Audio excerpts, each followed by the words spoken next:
चलिए, आज सफर करते हैं दक्षिण भारत के इतिहास के एक ऐसे दौर में जिसे अक्सर तमिल इतिहास का स्वर्ण युग कहा जाता है। एक ऐसा दौर जिसकी जड़ें बहुत गहरी हैं। लेकिन सोचिए, क्या हो अगर ये एक ऐसा सुनहरा दौर हो जिसके बारे में ज्यादा लोग जानते ही नहीं। एक ऐसा वक्त जब कला, साहित्य और व्यापार अपने चरम पर थे, पर शायद इतिहास के पन्नों में कहीं गुम हो गए।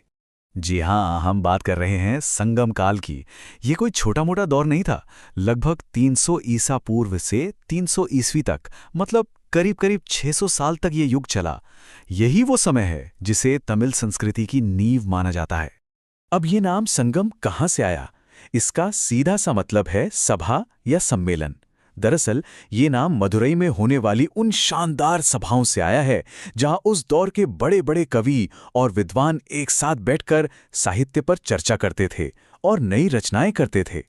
तो ठीक है, साहित्य की दुनिया तो बहुत समृद्ध थी, लेकिन राजपाट कौन संभाल रहा था? उस समय उस पूरे इलाके पर 3 बड़े और शक्तिशाली राजवंशों का शासन था। इन्हें 3 ताज वाले राजा भी कहा जाता था: चोल, चेर और पांड्या। चोलों की राजधानी उरैयूर थी और वे अपने समुद्री व्यापार के लिए जाने जाते थे। चेरों की राजधानी वंजी थी और उनका व्यापार तो रोमन साम्राज्य तक फैला हुआ था। और फिर थे पांड्या, जो मदुरई से राज करते थे। ये साहित्य और कला के बहुत बड़े संरक्षक थे और उन्हीं की देखरेख में वो संगम सभाएं होती थीं। चलिए, अब उस चीज पर आते हैं जो इस युग को सच में सुनहरा बनाती है, और वो है यहाँ का साहित्य। संगम काल की सबसे बड़ी और सबसे कीमती धरोहर यही है। इस दौर की कुछ खास रचनाओं को देखें तो सबसे पहले आता है तुल्काप्पियम, जो तमिल व्याकरण का सबसे पुराना ग्रंथ है।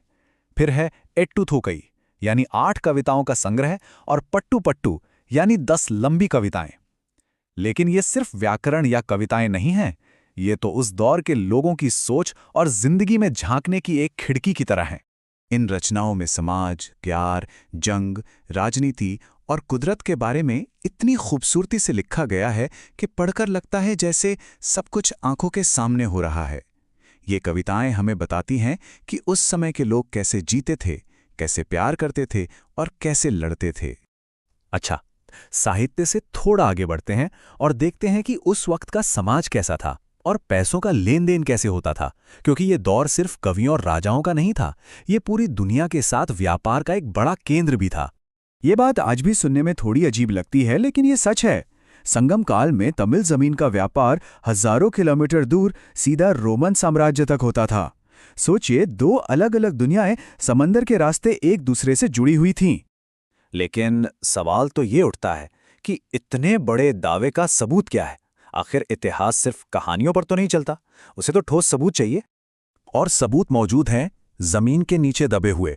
अरिकामेडु जैसी जगहों पर जब खुदाई हुई तो वहां से रोमन सिक्के मिले, रोमन बर्तन और दूसरी कलाकृतियां मिली।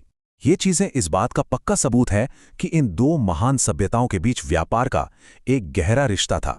पर हर कहानी की तरह इस सुनहरे दौर का भी एक अंत होना था। तो सवाल ये है कि इतना शानदार युग आखिर खत्म कैसे हो गया?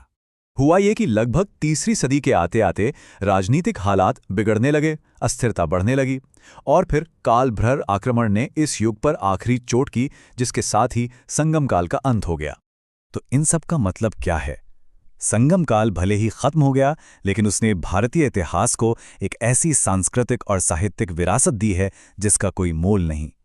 तमिल भाषा और साहित्य की जो बुनियाद उस युग में रखी गई थी, वो आज भी उतनी ही मजबूत है। और ये हमें एक बहुत ही अहम सवाल पर लाकर छोड़ देता है: कोई भी संस्कृति अपनी विरासत को सदियों तक जिंदा कैसे रखती है? संगम काल का साहित्य आज भी हमारे बीच है, जो हमें इतिहास और शब्दों की असली ताकत की याद दिलाता है।